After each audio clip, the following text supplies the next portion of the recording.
Hey, everybody, welcome to the challenge. I am John Chapman, the voice of one crying out in the wilderness, and we are endeavoring to bring politics and religion back to the dinner table.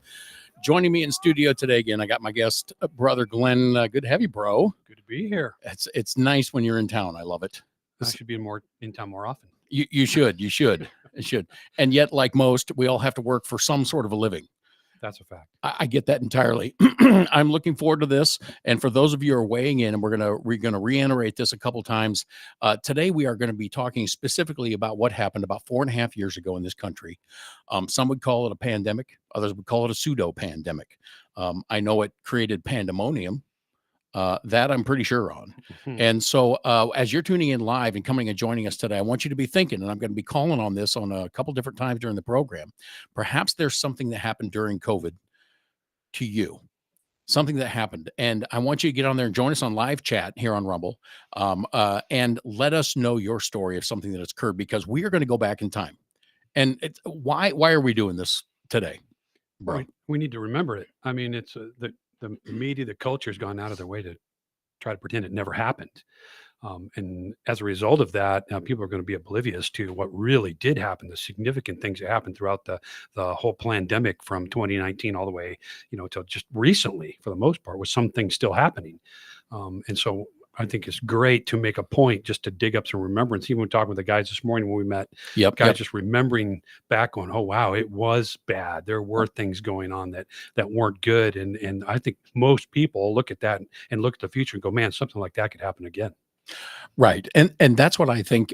Some people might hear a show like what we're doing today, Never Forget. And they might go, come on, you got to let the past be the past. Now, especially people of faith out there, they're going to say, hey, you're going to want to, they might, I don't want to accuse everybody in this, but we have a tendency to go, you know what, forgive and forget. You got to let this go, and you got to let it move on behind, and you need to let it no longer affect your future. And to some degree, I would have to say, I agree that you should never let the past control your future. But I think there's incidences, and that's why I think we're talking about this today, where when you forget the past, it causes us to not navigate what's ahead of us properly. And to be caught off guard, I'm going to say again with something. I think that is why we need to do this in remembrance of the COVID era, because we should have it in our hearts. We need to take this and go, what happened? Who was I in the midst of this? What are some occurrences that happened? And what should I be looking out for in the future? Well, the thing caught most people completely off guard when COVID popped up, completely off guard. And anybody that knows anything about history or functioning at a high level in any type of occupation, that a lot of the things you train for and do based on what happened in the past. I mean, the airline world, most of the policies and procedures that we put into a big airplane manual is because something bad happened in the past. Right. We're trying to avoid that happening again. So we're going to prepare ourselves mentally and physically to deal with what situation might pop up. And so with this type of thing going on, hopefully people are far more privy to what can happen, what freedoms can be removed, what tyranny can be replaced. All these things that stepped in during the COVID, and people just had their socks knocked off. I can't believe this is happening. We can't be that way again when the next thing comes. And I think there's not too many sober people that don't think something's not coming in the future. So it's good to rehash not every detail. We're not trying to go back in time and just say, oh, woe is us. It's nothing like that. But just remember some of the things, some of the highlights that happened in your own life when you went through. Everybody went through it. Had a bad experience, had a good experience, was on one end of the political spectrum, was on the other end, whatever it was, that you want to dig back up and remember and put it on the tabletop today and just say, you know what, let's keep these things in mind so it doesn't happen that way again. Yeah, I agree. And these moments, the reason I think that's also important, there's things that we look back in the past and we look at to also give us hope for the future. For sure. And so I'm not, we're not trying to do a Debbie Downer here in this by no means. By any means. And so I hadn't thought about this before, but it's like this, right? Sometimes it's good to go back in the past to remember how things used to be that were good, so you can have some hope from the future. And we were at a family event, and somebody had pulled up a bunch of old family pictures. I know this has nothing to do with COVID, but this is the point we're going at, right? This is why sometimes you got to go back, because we have to remember some of the crazy things that happened. so that we go, oh my gosh, that really happened. And we can't let that, we can't forget that, Yeah. because it analyzes us for what kind of terrible we can become as people. Mhm. But at the same time, you have to look back and see what kind of hope can we be. And so we're at a family event, and I think it's a Christmas thing or something like that. And somebody in the family has put together this kind of collage of photos, right? And I'm now, 25 years in my marriage. All my kids are grown. They're all gone. All of our kids are grown up. We're all standing around that. And what comes up but a picture of me at the age of 26, and I'm holding my eldest son, and I look like a shredded tank. I was working for Pepsi Cola, right? I was in the height of my physical fitness. I've got this tank top on, and I got to tell you, I didn't even recognize me, right? So that picture came up, and I was a little embarrassed, because here I am standing. I got my dad gut hanging out the front of me, right? And I'm As do standing we there, all. and I have my most precious niece react. She sees the picture. Everybody's quiet. Everybody's watching. And all of a sudden you hear, Uncle John, you used to be good looking. And, She's not lying. and she's, and, and I just thought, well, there you have it. As everybody burst into laughing, I said, those were the good old days. And In case you were wondering, in she case, told you. in case Yeah. I was wondering, and she felt terrible. She said, I am so sorry. I said, nope, it's true. You're looking at the picture right there. Can't deny it. Things have changed. That's a fact. But you know what? What it did, though, is it set me on a new trajectory for my future. Sometimes you forget that there was something in you too that you didn't see at the time, because I didn't at the time. Like, I didn't think that at the time. Right. But I remembered, you know what? You are somebody. You're a person who's made with a particular purpose, with a lot of potential, in particular in serving the Lord in effort. And I actually used that moment to refocus my purpose in my life, and went, you know what? I want effort to still be in my life. Mhm. And that was a benefit to looking back and to see where I was today. And that has only benefited me. Mhm. And it was funny, right? And we all got a good laugh out of it. But I went, Mhm. oh, you know what? That was true. That was true. But that's what we're looking at with this with also. And so for those of you who are joining us live even now, I want you to jump on the live chat too. You might have a story you want to share, or you might want to wait and put a comment later on the cast and say, you know what, something happened. And we're going to share some things from our own lives too that happened Yep. during this, to say, you know what, this impacted. There are several things that happened for 2 years that impacted me drastically. And real stories that happened with you, happened with your family member, maybe, things that you'll never forget, that you went, you know what, I am never going back Hmm. to that. Hmm. And that's why we're having this. So you can reach out there and jump on live chat, begin to share. Obviously, we got so much time that I want to try to glean from that. If you have a chance to write a little something down, we would appreciate that. And I also want to put a shout out to our sponsor, whitedoveministries.net. You can also reach out to us there, find out the other things that are going on from the ministry, how that sponsorship works with us here at the Challenge. Mm. And you can reach out there too. You might have a story that's a little bit longer. You say, you're going to want to hear this. This is something amazing that God did during COVID for us. So you can reach out there, leave that there. We want to bring those out, because these were important moments that we need to look back and say, you know what, God was faithful. But we also need to look back and say, you know what, our future is going to be different from here on out. Mhm.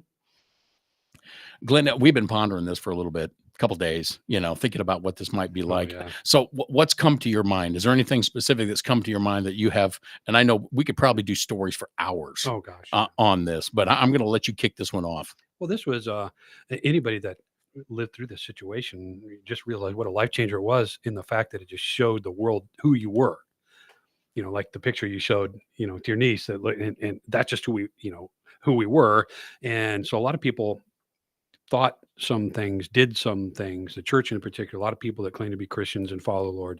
And then something like this comes, the reality of something like this. And the interesting thing about a pandemic, when it comes down to a respiratory virus, is you can't see it. So it's this mystery monster that just wanders around. So it can be manipulated in any way you want it to manipulate it, Right. to push anything around. And so a lot of people, their real self showed up. Yeah. It's like going to the gym and throwing some weights on. There's, all right, buddy, you say you can do this. Let's watch you do it. And then pretty soon your reality is, yeah, no, I can't. And I've been lying this whole time, and I never could. But this was a big eye opener for me. It told me a lot about myself. It taught me a lot about the people around me.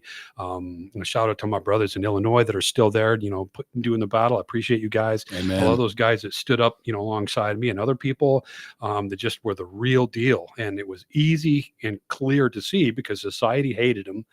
And they were the first to step in line and say, what do we do to serve? How do we help?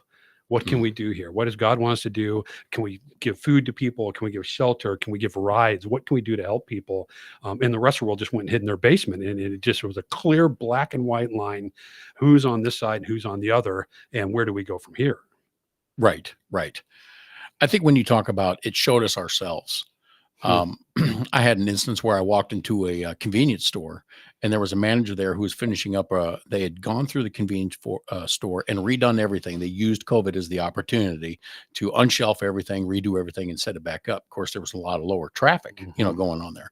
So a couple of years later, here's this manager who was standing there, and it was evident that he was the guy given the oversight, so that when the whole thing was done, he was going to leave and be gone. And I'm walking by with a soda pop or something, to help my physique again. And we were talking about that, right? Give me hope, and some snack. And the guy says, "Hey, how you doing?" And I said, "Not bad, not bad. How about you?" And he goes, "Man, things have, this pandemic's really been something." And I said, "You're right." And I said, he wasn't even asking. I just said, "I learned that I was half the man that I thought I was. I learned in the pandemic that I was half the man that I thought I was. And I thought I was brave, and I thought I was capable, and I thought I was that kind of person that quickly discerned what was going on. And I realized this was such a blind side that the benefit for me was as I realized it was time to go to the Bible gym and start working out. Because as much as we had to go through as families, as much as we had to go through for churches and ministries and what they had to deal with, the public school systems and everybody talking about that, I realized, and this was probably and there were several stories, we'll probably get to more of them today too, but the biggest takeaway for me that was the eye opener was I was able to look in the mirror and say, you were not ready, but now you can be. Instead of feeling sad about it and go, oh man, what should I have done? What should I have done? I went, okay, we're going to get a second round on this. It's time for me to change and lock down on what is really true and stop listening to the noise. And that included, Glenn, stop listening to the noise of even believing people around me. Because wherever the quote unquote noise was coming from, I could no longer listen to it. Now I needed to hear what is the heart of God and what is he saying to do now? And that got me turned. My ship turned and started going a different direction. And it was one of the reasons it was so successful because something like this, if you're a tyrannical government, in my opinion, that's exactly what happened. Tyranny started from the top down. Is they take goodwill people and they take their goodwill and beat them with it. Because most Americans, I have no number. I don't pretend to know, but a lot of Americans, I'm going to say the majority, are good people that want to do the right thing for other people. That's just kind of the way that's the way our culture is. That's the way we came up. That's the way a lot of us were raised. And we certainly don't want to harm anyone else. And we want to be that person that's helpful for the most part. Right. And so for some goodwill people, it took longer than others to realize, okay, this is not at all what we thought it was. And from guys like me that for over the last 20, 25 years have looked at the government from the state to the federal level and goes, okay, there's nobody up there that really gives a rat about me or anyone else in this country. Certainly not about our health and not our well-being. And so why in the world would I look to them and go, yeah, what do you need me to do next? And unfortunately, this COVID thing brought a lot of the other people into that worldview of, okay, the World Health Organization, says there's too many people. And we have a federal government we had that podcast on the economy and finance has spent us into oblivion. No digging out of this. So what is it exactly they have in our interest? And the answer is nothing. Right. Nothing. So all these things that they're putting in our path aren't for our own good. It's for their power. And the quicker people come to that understanding and revelation, they say, okay, well, I'm going to step away from that ideal and I'm going to help my neighbors and I'm going to help the people around me. And I'm going to develop the courage to step in and try to do things at a local level that I can do. But the last thing I'm ever going to put my trust in is Anthony Fauci in the Center for Disease Control. And Right. the quicker people understand this, the more effective they're going to be when it comes down to living their life. No, that's absolutely correct. And if you live in a truly free society, as we're supposed to constitutionally, we have the right to say that, believe it, and live it. See, this is what people are. And I'm going to point this out here too. Some people might be listening to this podcast and say, why aren't John and Glenn talking about the debate last night? Oh, yeah. Right? Because it was worthless. Glenn, it was worthless. I can't get those 2 hours back. And I know I produced something last night just to let people know my thoughts on it. But the bottom line is, after I wiped the drool off the carpet and grabbed my jaw and jammed it back up to my head, after watching that, I shook my head all night long. And I said, okay, this is why there is a different target than what I'm looking at right now. What I am seeing right now, and to wake up in the morning and have people say, well, who won that debate? I'm telling you, I am shaking my head going, what in the world are you talking about? Because if this is where our attention is, because we really still think there's this party and this party, and we're going to get a big W if this person gets in, or it's going to be a big L when this person gets in, we are already not looking far enough ahead on the target in this. Because, Glenn, today, while I was driving past the airport of Des Moines, once again, I see that the debt calendar has changed what they're doing. Have you seen that? So now they have the total debt up there, but now the screen interchanges and shows you how much you personally owe. Oh boy. So now they're revealing that. So we had a quote unquote debate last night about things I was not interested in. All I heard is we want to murder all the unborn because that's our privilege and right. And nobody else should get to talk. And things should be the same. And you should believe me, I'm doing this for you. Oh, yeah. And and so I drive past the Des Moines airport today, and it says, so I look up there, and, hey, there's the debt calendar. God and bless those guys. I know it. There's a new screen and went boom, and it went from the total. And then there's words and it says, your debt. You owe. It says you owe $109,000 at the moment, like every human in the United States of America. I have 3 grandchildren right now without incomes. They owe $109,000 for this country to survive. And the next one, the next billboard after that is my favorite organization, and I'm going to learn to pick on a regular basis here in the Des Moines area, is the right of reproductivity. Oh, yeah. And they said it is mandatory. It is necessary for strong families. So they're seeding the lie, and I'm going to say it every single time. Your rights to reproduction have never been taken away. That's a lie. You can choose to do that. You are demanding the opportunity to remove a human being that is alive inside of you, and you're saying your demand for that. It's such, if we think people are going to look back on this society and look at that and laugh. And when I see videos on YouTube of people walking around the streets of Des Moines with masks on their faces from 4 years ago, I'm not kidding. I look back at that and I go, who were we? It's a valid question. Yes. It's a valid question. And that's what we're talking about. That's why we have to talk about these stories now. And if you got a story you want to throw out there and get involved in our live chat here on Rumble, jump up there and say, you know what? This happened to us. Try to brief it out there a little bit, but throw it up there, or go over in our permanent comment section, and we'll respond in that in the later days to come here, because we want to hear your stories. What else happened, Glenn, for you that was pretty impactful? Well, it's one of the things that was most impactful was the realization that, in fact, the United States was going to go through with this, with the lockdowns, the mandates, and everything. I remember the time of the date. I had family that was at the Big 12 basketball championship in Kansas City. And of course, they got through, game 1 or 2, and they locked that whole place down, sent everybody home, said, okay, this terrible COVID thing's coming back. We got to get rid of everybody. So they did. And then I remember sitting down in my chair at home and going, okay, are we going for this? Is the United States going to lock down? And I just looked out the window, and then pretty soon the news started to come up, and President Trump at the time got up and said, yep, we're going to lock everything down. We suspended this, we suspended back. And then my phone started ringing off the hook. And it's like, oh brother, what's going on here? What is going on? I said, man, I don't know, but it's checkmate for a while. Right. Right. hopefully not permanently. The fact that we've gone down this direction with little or no detail, and the first thing that came to my mind was, oh my gosh, this is going to get expensive. Mm. And yeah, I mean, was I carefree that people were dying? No, I'm absolutely not. In fact, I'm viciously opposed to people making viruses in a lab that kill people.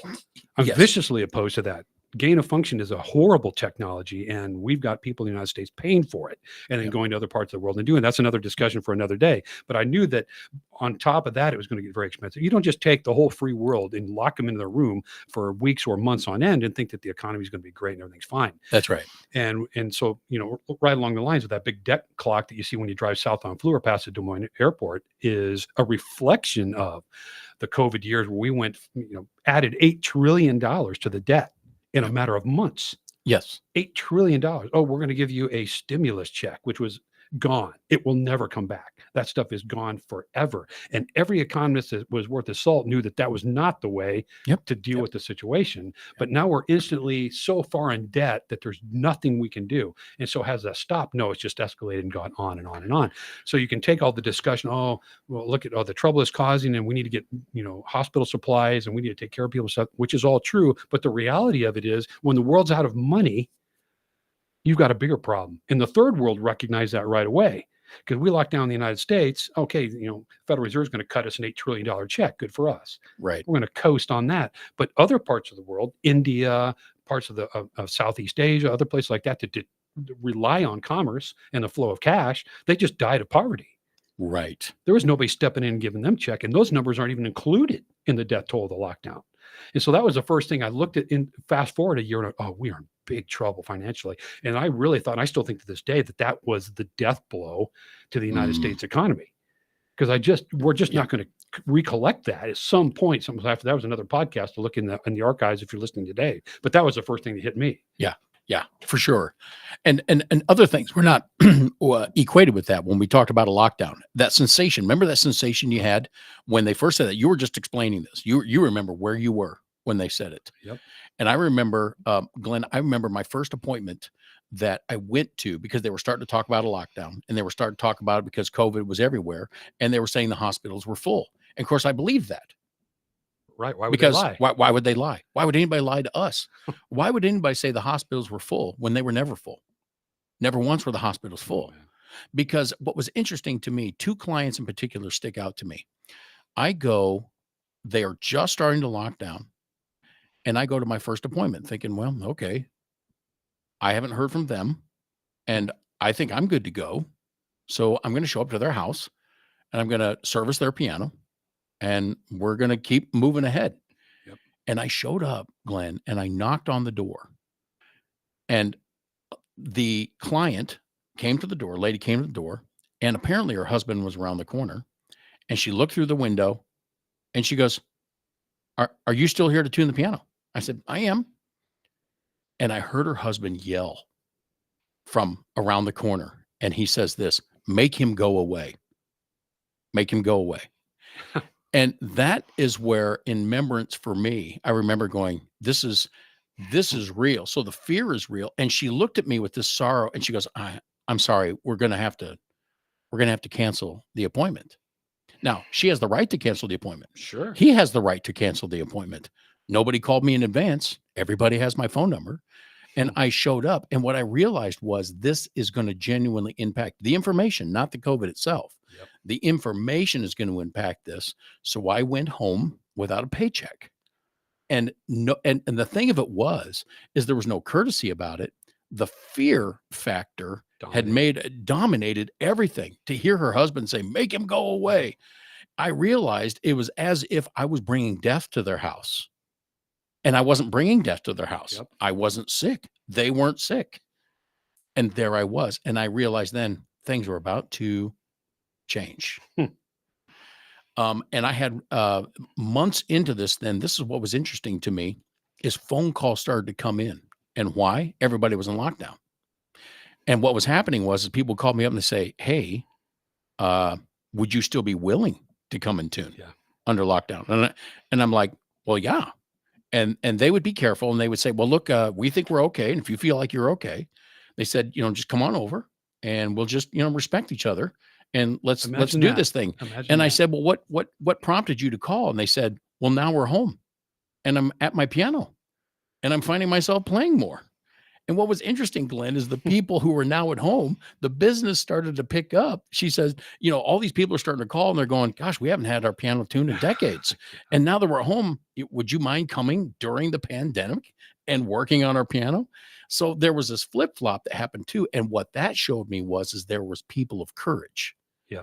And that first showed me the hope that still existed in people. So some fear was getting hold of. But on the other side of that, others were going, I don't think so. Yeah. And maybe we can still be humans and work with one another around this. And that gave me hope. And what a pendulum swing Oh. from the arrogant among us in society, the academic elites, and you fill in the blank, superstars, megalomaniacs, we know what to do to hiding out in their mom's basement, and they're terrified to even come out and talk. And if you even poked your head around the window, they're freaking out, terrified to the core. Yes. People that I would never have expected Yes. to go that route. And then here you have this lowly guy. Had a couple of guys in my group out there, and one of them is an old Vietnam vet, and I love him to death. He's just, doesn't lie, just tells the truth. He's kind of guy. Said, well, something's going to get me. I mean, it's right. That time of my life. So what are we doing? Let's go help somebody. Let's go mow somebody's lawn, or just not a trace of fear in this guy. And he would have been in the list of a little older. He could have been, a problem for COVID. Yes. Didn't even occur to him that would be a problem. Yet, how do I help people? How do I step out and do this? So my idea of who people are was drastically impacted by how I saw people react. Yes. Yes. No, absolutely. And I think another thing that we have to have a takeaway, because I had experiences when I ran into people like that too. Generally, they were elderly people. Yeah. And they were like, come on. I had one lady say, I lived through the Spanish flu. And she was Swedish in her 80s. And she said the same thing. When I showed up to tune her piano, she goes, come on in, for crying out loud. She goes, we're all going to die. And apparently that's news to some people. I know it, right? Because I think we're finding out something about the church too. Yeah. That is news to some people. Yep. And what we found out is the only way that kind of fear can be spread in a culture like this, claiming to be predominantly Christian, it means your idea of Christianity is built, I'm going to say it, on a social justice premise, not on an eternal premise based on the resurrection power of Jesus Christ. This proved nobody in the church actually had the hope the Bible talks about that lives inside of you in regards to eternity. And then those who did have that hope were being accused of being the ones that actually didn't care here on earth now. Guilty as charged. Yeah. Yep. You don't care about those people. You don't care about them out there day in and day out. Absolutely. With other guys helping in any way we possibly could. Absolutely. Yes. And the other thing that, and the other reason we're having this memory time is because this has never left. No. There's a lot of people that maybe not understand this. And that's the other reason we're doing this program today. This never went away. This idealism has never left. It is seeded throughout our culture now. Yes. And as a result of that, if we think we're going to get back to the good old days or thankful that is done, I get frustrated listening to conservative talk show hosts talking about, oh yeah, we're back in the game now. I'm like, you are blind as a bat. You are not paying attention at all to what has happened. This is now in the system. This is now in our new United States DNA, and it's having an impact now. And that occurred to me when I began to watch, and I could only stomach so much, right? I could only stomach so much when they said, well, we're going to have a Senate hearing with Dr. Fauci again. Oh, boy. And I began to listen to them regurgitate excuse after excuse after excuse after excuse. I know you're from Illinois. I remember that halfway through the first year, Chicago was reporting an entire year's worth of suicide and violent murders within a 30-day period as a result of lockdown. Yep. An entire year's worth of this being reported on the news. I remember hearing it on the news and I went, my first thought was, does nobody care about this? I know. That's going on. People are losing their minds over this. And now we have a Senate hearing where Dr. Fauci says, much of this we didn't know about. You know what? We didn't realize 6 feet. You remember being condemned to hell when people would say you didn't get your shot, you Oh wouldn't yeah. stand 6 feet away. Oh yeah. And now the same Fauci, and people are going, you know what? This is going to make it all right. And I have something very powerful to say because this has been a failure in the Christian community too. Oh, God. Repentance and an apology are not the same. Nope. They are not the same. Dr. Fauci did not repent. Oh no. He knowingly apologized to try to get by with something. Oh boy. And there's been no repentance means you admit you're wrong and go and be willing to pay your duty, which means I'm sorry to all those families who killed themselves and lost members of their families under that duress. I'm sorry that we lied to you and there was deaths as a result of that. Those deaths are not talked about. Not at all. Those families that were destroyed and cut in half. Well, we didn't know. No, Dr. Fauci, do you want me to hold you accountable? Then you need to repent of what was said because you lied and it seeded something in this entire society as a result. That which will not be overcome for decades, new generations, or should Jesus come first? Because there's a lot of repair going on that our government, lest we forget, are doing this. Watch me now in the video. Mm-hmm. Yep. We're slap washing our hands and saying, well, we made it through that, didn't we? Well, we did as good as we could while there was a gun pointing at our head about what we were supposed to do. And one of the biggest impactful things of that whole event, we're seeing now on the front page of the news. Well, it depends on what news you watch, with Elon Musk X being terminated in Brazil. And tell me about this. And all you Rumble fans, if you follow Rumble at all, maybe you've gotten an email. I got mine here a couple days ago. Rumble also is prohibited in the country of Brazil. So countries that are prohibiting these types of sources are deeply socialist or communist.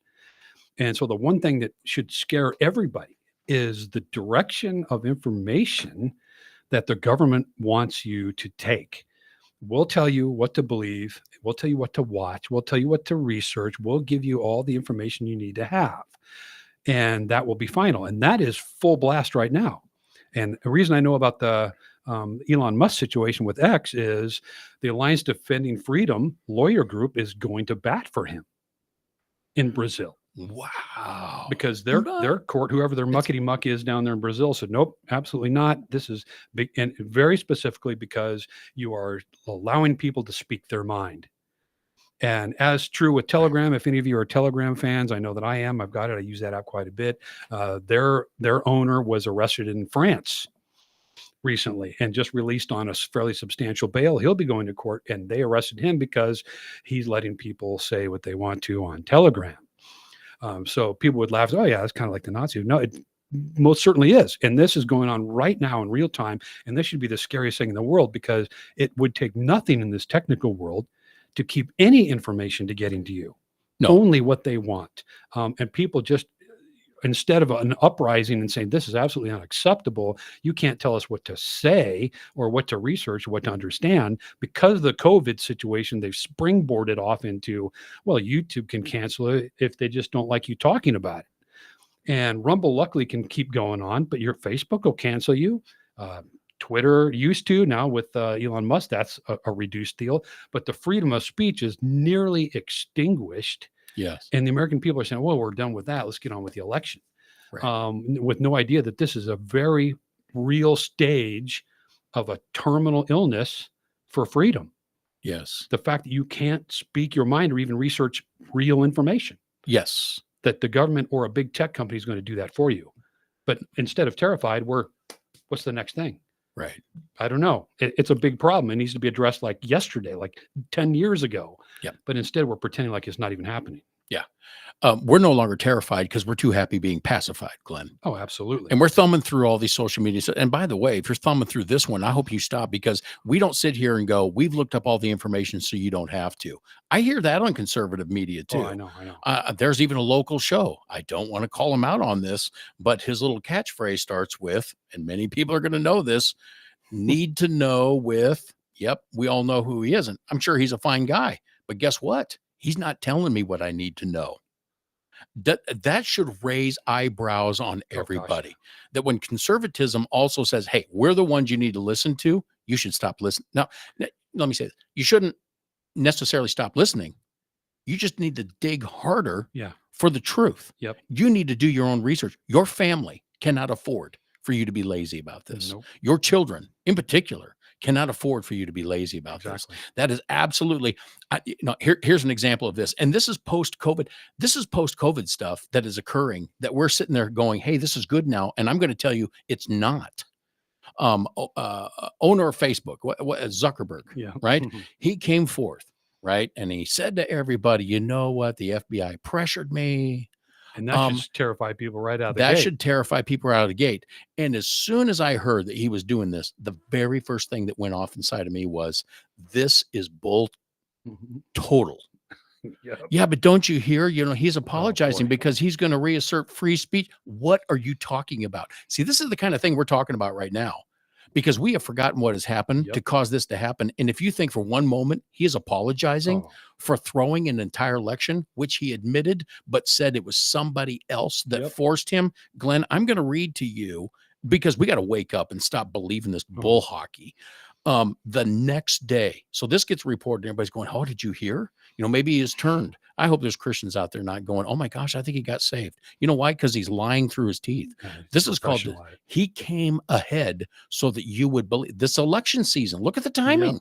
Yep. He came to do this so you would believe what Facebook is saying now. So you would reset your belief system and go, you know what? I can trust them now. Oh gosh. He is lying through his teeth, because they're still not going to give you information in line with conservatism. And if you did watch the debate last night, I watched 20 minutes of the networks going, you know what? Trump is terrible in all of his policies.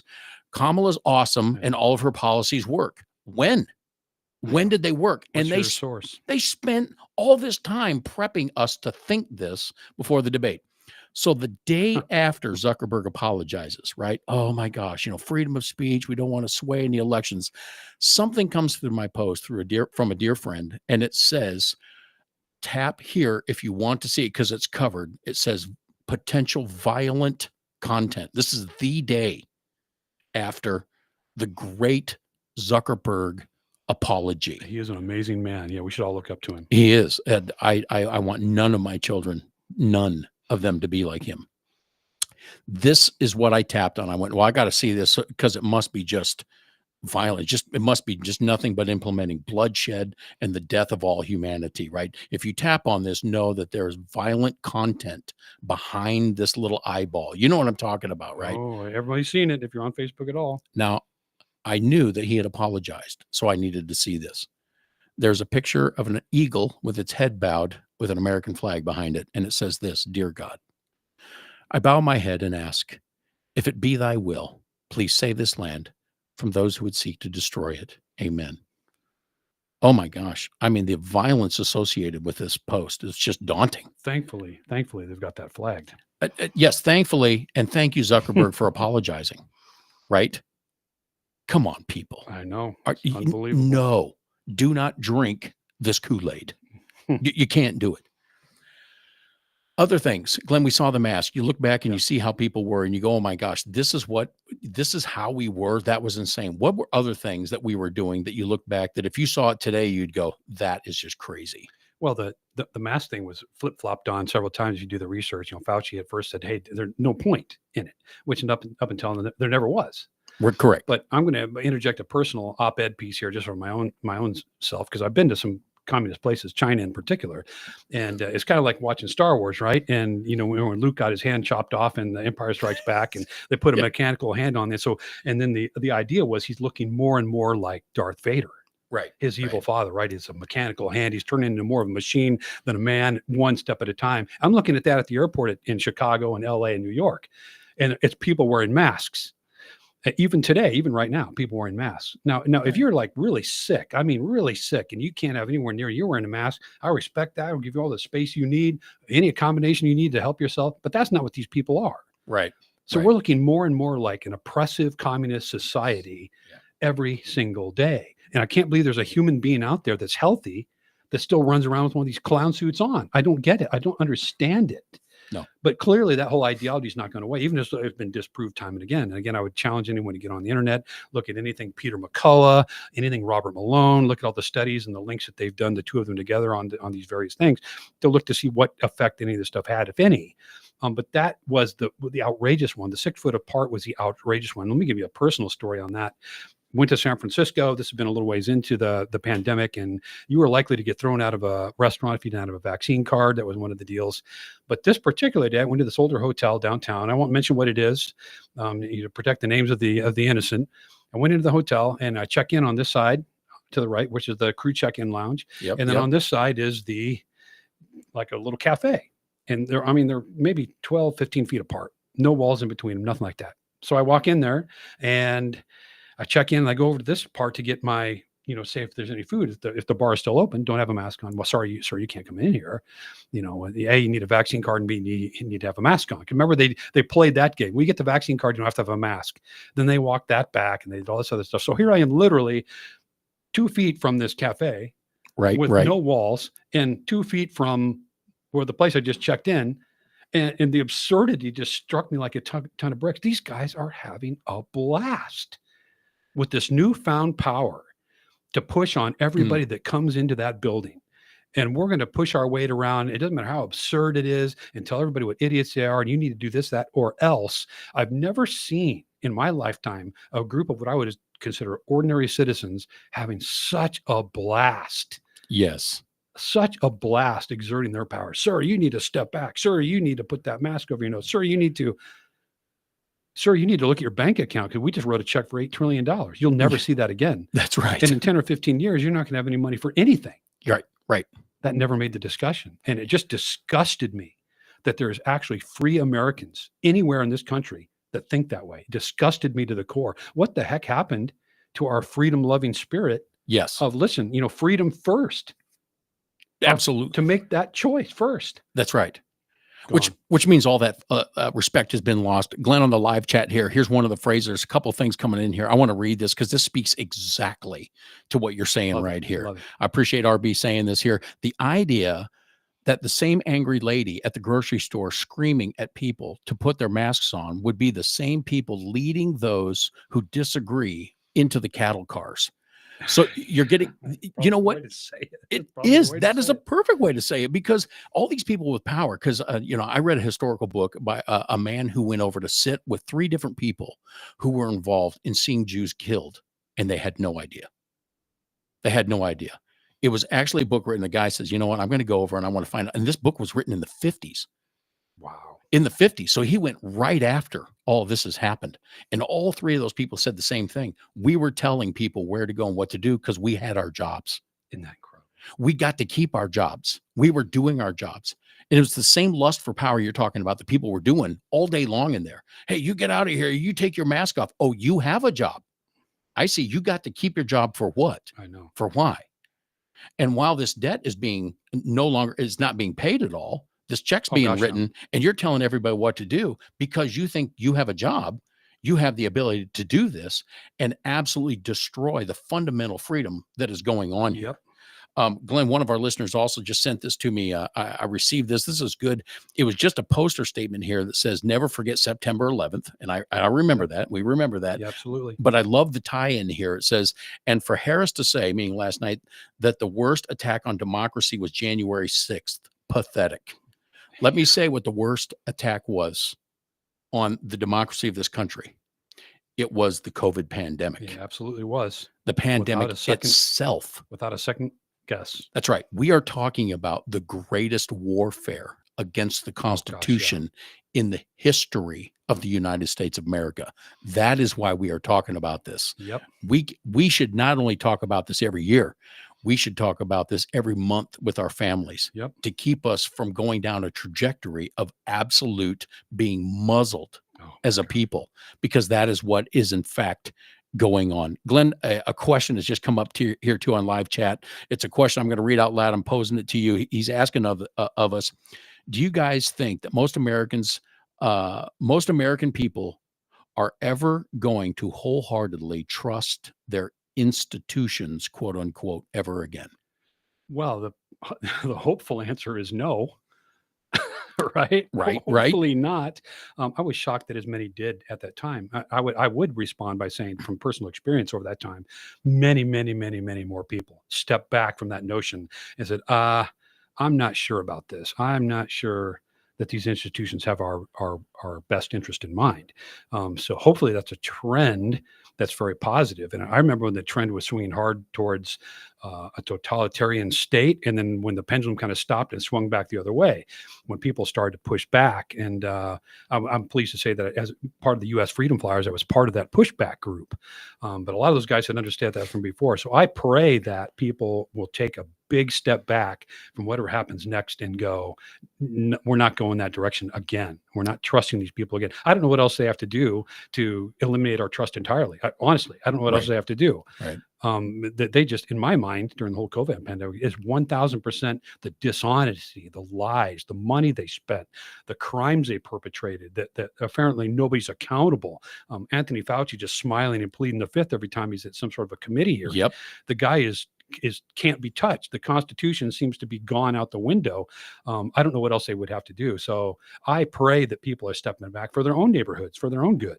So when the next thing comes, they can really band together as good brothers and sisters in hopefully in this country, at least in Christ, and say, no, we're not going down that road again. We're taking care of everybody. No, that's right. That's right. And as Christians, I have to say, if there's a requirement of us that comes from the Spirit of God, it's that you now have to let the Spirit of God, which lives inside of you. Many Christians, because they think it's a social idea, don't understand that to truly believe in the resurrection of Jesus Christ for their own personal sin is to place the Holy Spirit within. And the one thing that we need to do as believers in Christ now, and you can fact check me by reading the scriptures, is we have to come together in love for one another. This does not actually include when it commands us of believers to come together in a spirit of unity. And we need to come together and say, Holy Spirit, what are you asking me to do? What do I need to be doing now? Because they've grouped people together. And this is how people get pushed onto cattle cars. They've been identified as groups instead of you as an individual. And as a result of that, even the church has come together in groups and say, well, what's the government telling us to do as a church? And I think we both bumped into that during the pandemic, where I actually found out that our governor did not mandate that churches not meet.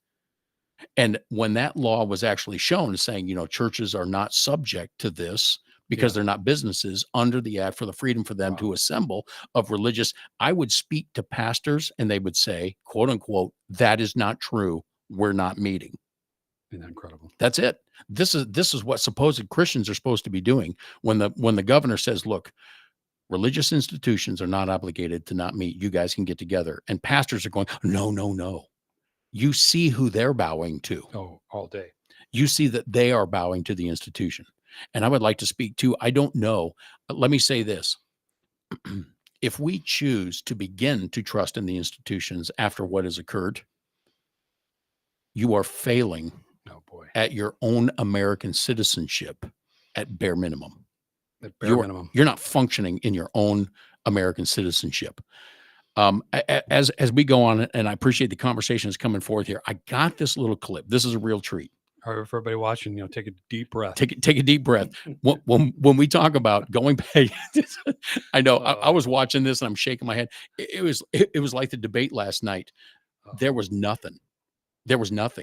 Not one thing anybody said equated to what my experience has been over the last 4 years and what has occurred under the Biden administration. Incredible stuff. And so when we talk about looking back, so that couldn't even relate, unrelatable altogether. When you look back and we see the masses go, oh, that was a crazy society. You see nobody in the streets. Man, that was a crazy society. I have this little blip in remembrance of, to commemorate, if we remember who our new president was at the time. And this is a couple minutes, so I want you to brace yourself. Just sit down and grab your drink and antacids. And this is from YouTube. And this is a video, and I say this so that, we may or may not be censored this entire program. We already get that. We will go to the streets. Well, I'm sure that won't happen. No. Our producer has to fight with these people all the time. It's unbelievable. She's unbelievable. She's got two swords, one in her right, one in her left hand, making sure this happens right. This is a video by The Guardian, of all people. This is a video. Yep. From The Guardian. So everybody listen up. Remember what the newly elected president said to us during COVID. If we raise our vaccination rate, protect ourselves and others with masking, expanded testing, and identify people who are infected, we can and we will turn the tide on COVID-19. It'll take a lot of hard work. It's going to take some time. Many of us are frustrated with the nearly 80 million Americans who are still not vaccinated, even though the vaccine is safe, effective, and free. While the vaccines provide strong protection for the vaccinated, we read about and hear about and we see the stories of hospitalized people, people on their deathbeds, among the unvaccinated over the past few weeks. This is a pandemic of the unvaccinated. Sound like a threat The to anybody else? unvaccinated Mhm. overcrowd our hospitals, are overrunning emergency rooms and intensive care units, leaving no room for someone with a heart attack or pancreatitis or cancer. Lying. This is not about freedom or personal choice. It's about protecting yourself and those around you, the people you work with, the people you care about, the people you love. My job as president is to protect all Americans. So tonight, I'm announcing that the Department of Labor is developing an emergency rule to require all employers with 100 or more employees that together employ over 80 million workers to ensure their workforces are fully vaccinated or show There a it is. negative test at least once a week. There it is. Some of the biggest companies are already requiring this.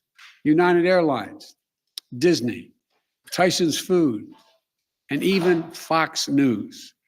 My message to unvaccinated Americans is this: Easy now, easy. what more is there to wait for? What more do you need to see? We've made vaccinations free, safe, free. and convenient. Free. Free, I love it. The Free, vaccine free. has FDA approval. Over 200 million Americans have FDA gotten at least approval. one shot. Mm. We've been patient, but our patience is wearing thin, and your refusal has cost all of us. Okay, that wasn't very nice at all to play that video. It was I- not very nice at all. I'm sorry, I didn't mean to bring anybody's blood to a boil. Oh my gosh, the lies were so many and so extravagant. It's just two other shows just to cover the topics he went over.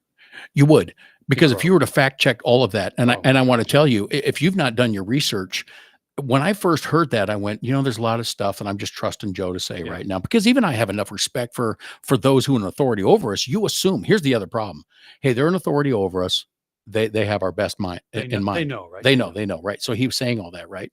So one of the biggest lies that was propagated out of that, which just lights me up over and over, and I'm doing my research over and over to see if the only reason I'm doing the research is to find out if I'm the stupid one, because I don't want to be in disagreement. He says FDA approved. Yeah. All the information that is left out of this so that you are deceived into thinking that is a Yep. fact, that has never been a fact. What the FDA, and this is by even Pfizer themselves in their own statements. So the FDA approval was based on two things. And when he announced FDA approval, that wasn't even the vaccines in the United States of America. No. That he wasn't talking about any vaccine one American would take. He wasn't talking about that. Yep. And number two, what is commonly left out is that the FDA had approved it for an emergency use only. Yep. It was authorized only, not approved. It was never approved. Correct. And yet he boldly said that. So I want to consider something here. The death toll now, according to the United States government of reports of vaccine deaths, is over 80,000. Yep. 80,000 people have died from this. And if this show gets pulled, I'm going to pull out onto the streets with my PA system, and I'm going to tell more people, I know. because our president said this is safe. And I want to know who's going to be held accountable. Not him, that's for sure. I want to know if doctors are going to be held accountable instead of getting kickbacks. I want to know if Fauci is going to go to court. I want to know if this president, because right now we have a president that was charged with felony counts for business documentation. The president you just heard authorized the deaths and this is a way underreported number. Way underrated. 80,000 people have died because they trusted. And the threat at the end of this, we are becoming impatient. Our whole lives, Glenn, at school, all the teachers said, don't do it because everybody else is doing it. And this entire speech is predicated on, look, everyone else is doing it. I mean, there's a million ways to go this way. Maybe we'll have to do another show regarding some of this, but that was bone chilling. I remember when he gave the speech, we kind of knew it was coming. And even some of the people that reported on that video, it's like that's when I knew I will never take the vaccine, when I heard the president's message on that. And for me, it was way before then, but the lies that went on there, he talked about United Airlines is already mandated, which they did. My colleagues over there are suing United for some things they do. And it'll be $100+ million that United will end up coughing up to these people for the way they treated them during the vaccine. Yeah. And I doubt that'll make the news. But the people that were harmed during this and his arrogant untouchability is staggering. It's staggering. And this is the kind of thing that they did time and again. And lots of people in lots of vocations lost their job. A lot of people died because hospitals wouldn't admit them for surgery. Yeah. Which is a violation of the emergency use authorization fact sheets that are required to go with the drug. So here you've got doctors, right? Here you've got nurses. Here you've got hospital staff, managers that are on board with this stuff. Yeah. Because of the payout that comes along with it. So you think you're going to your medical professional to do the right thing just because of the right guy. And they're out there. They are out there. I'll tell you that. But by and large, if you are a doctor at one of these big industry hospitals and stuff that they're doing there, you just went along with the game. So you could, like the Nazis, say, hey, I was just doing what I was told. Yes.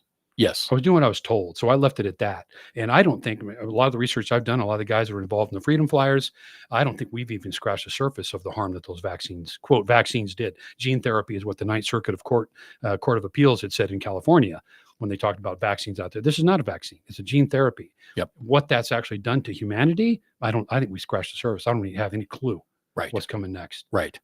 And everything that's said anymore, I mean, well, that's a vaccine. It's not a vaccine. It's gene therapy. Well, it's like a vaccine. Well, a boy is really a girl. It's incredible. I mean, this is the level that we're at in the deception of our country and its people. Trust us. Just trust us. We have our listener said this right here, Glenn. I think it's funny that you just said that. He just said, quote, I was just obeying orders. He said, didn't work for the Nazi concentration camp officers in the Nuremberg trials. Yep. I mean, that is spot on because, history, whether they get justice served yet in this country or not, they will certainly stand before God. And the same commentator, I think this is very powerful. And I think we have to think about this as the church, because so much of the church went with following. This is the other scary thing. Oh, man, so much of the church went with following the government, and it was proclaimed by respectable leaders, Glenn. Respectable church leaders said, submit to the authorities over you. This is always telling in the history of a country what Christians choose to do. Oh, man. Some will follow and some will stop following. And we have been at that point for some time, and it's not to be ignored. And the listener writes this too. It is very telling coming from pastors who are supposed to be shepherding their churches, meaning the pastors that went right along with all this. It is telling that they're supposed to be protecting the sheep, and instead they gave the sheep leadership over into the government. And I'm telling you, and I've said this clear back since George W. Bush, as soon as we all opened our arms as churches and said, yes, we want your tax dollars to help us. Oh, man, I know. This is the crap that starts happening in this. And we need to wake up. The church needs to wake up, and we need a few brave men willing to stand up and say, no, not at our church. No, not at our congregation. Somebody needs to protect these sheep. And I know we don't have a lot of time, but I can tell you there were brave people. Yes. And they stood out. And why were they brave? Just because they weren't going against the system. They said, "Hey, no, we're not on board with that. You need to close your church." They said, "Nope, sorry, we're not going to do that. We're going to remain open." The Romanian church, and I'm going to give them a shout out in Chicago. There's a couple of them. I flew with a couple guys that were, knew about everything going on with that. Those folks knew communism the second it popped down the street, and with no disrespect, they said, "I'm sorry, but we're not going to comply with that. Church will be open. Here's our legal representation. Here's what they say we can and can't do, and you're welcome to join us next Sunday morning." So if you're terrified of dying of COVID, stay home. Right. Stay home. Right. Don't go to church. Right. But this was never that. No. This was never that. This was about anybody's health. This That's was right. about tyranny, and it worked 100% for several years. It did. And so the reason that we're having this program today, and I think there's plenty more of this to go by, because we cannot forget. And it's not about forgiving people and letting the past be the past. The seeds have been deeply sown now Oh, man. into an entire structure of the United States. And we are seeing now more and more, I believe it, each state is being forced into the independence it has always had, all day. the sovereignty it has always had. So the pandemic showed the federal government attempting full tyrannical operations. Not every state agreed. Agreed. It Yep. took some time. Kudos to Florida, brother. Oh, man. You all talk day. about this, right? All Governor Ron DeSantis. Ron DeSantis. That guy, the more I looked into what he did, I would hear him talking and go, I don't know what I think about that guy. And then the more I looked into what he actually did, Oh, man. bro, that guy is stones. He is solid. He is Solid as a rock. And he not only did what he did just because he said it was right, he did it legally, Yep. lawfully, and made it into Stone Rock law Yes, he did. down there. That is unbelievable. Will we ever see these kind of people? I think it's pushing it back locally to all of us. Agreed. I think it's important for us to remember what's happened, because the seeds of tyranny are there. To begin to say, well, that will be gone is false. The wheat and the tares are growing solidly together now. Oh, man. Hard to differentiate. It is hard to differentiate, but now we need to learn, well, we need to pull all the weeds. Bible doesn't teach that. When the wheat and the tares are growing together, you're going to have to remain wheat. And you're going to have to recognize what tares are, and you're going to have to make a decision in your life. What are you going to teach? What are you going to live? Yep. Will you ever let the government say you can't? When this was a constitutional tear up Oh, and removal. And it's taken, Glenn, for the last 20 years, people are saying, well, is it literal? Well, it's really a flowing document. They've been Yeah. prepping society all day. for this by not trusting any longer in that documentation. Well, Christianity 101. Well, what do you believe? Doesn't matter what I believe. I read my Bible. Yeah, but what do you think about this? Doesn't matter what I think about this. I read my Bible. I find out what is true and what is not true, and then I come to agreement with it. That is why Christianity is needing, again, a great move of holiness and repentance, Yep. because the Bible has always said, and the churches are no longer, and we do encourage people to read your Bible, Mhm. submit your life to the Creator, believe on His only begotten Son, because this is the only place where the Spirit, and Jesus says the Spirit of truth, labels the Holy Spirit as that. That is what you need. Trust the government? I don't have to. Follow the righteousness of God through His blood by the power of His Holy Spirit. That is necessary as a believer. Mm. And if we've given any of that up, perhaps that is why we have been weak. But let us strengthen one another why it's called today, Yep. and encourage one another why it is called today, and be brave together to serve Jesus Christ and do so faithfully here on earth. And I think as we remember these things, we're going to see a lot of tares Mhm. growing up, but you're going to have to be wheat. It's going to be very necessary. It's something you have to do. Any other words you want to throw out there, brothers? We're coming close to a close here.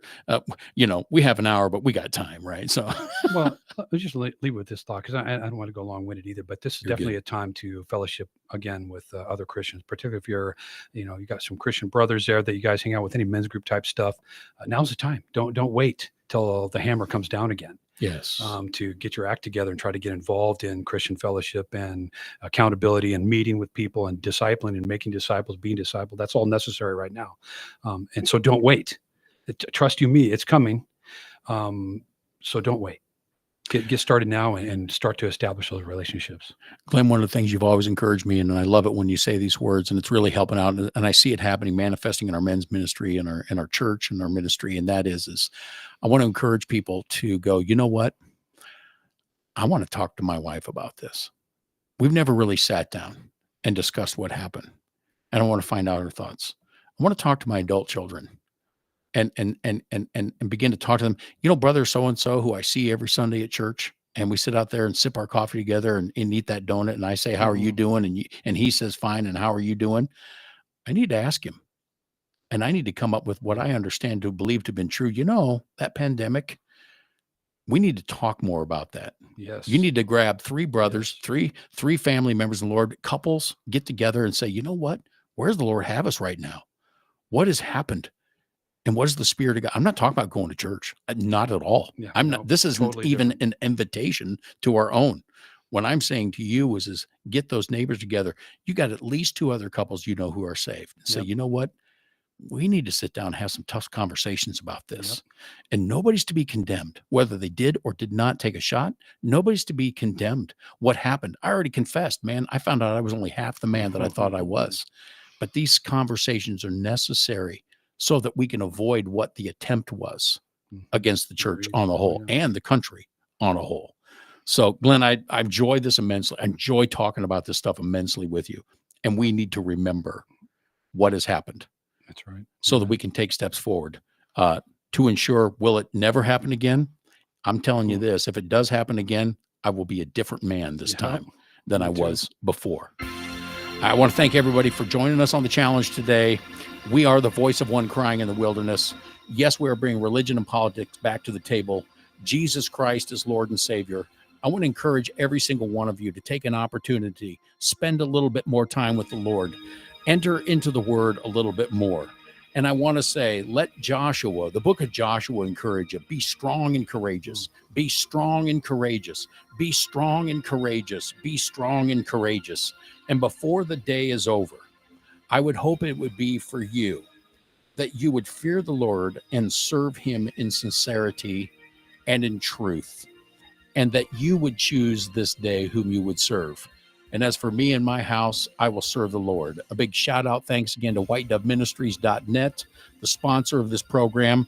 And we look forward to seeing you next week on Wednesday at 4 p.m. Bro, it's been great. I Been great. appreciate it. Yep. God bless, man. You too. See you later, guys.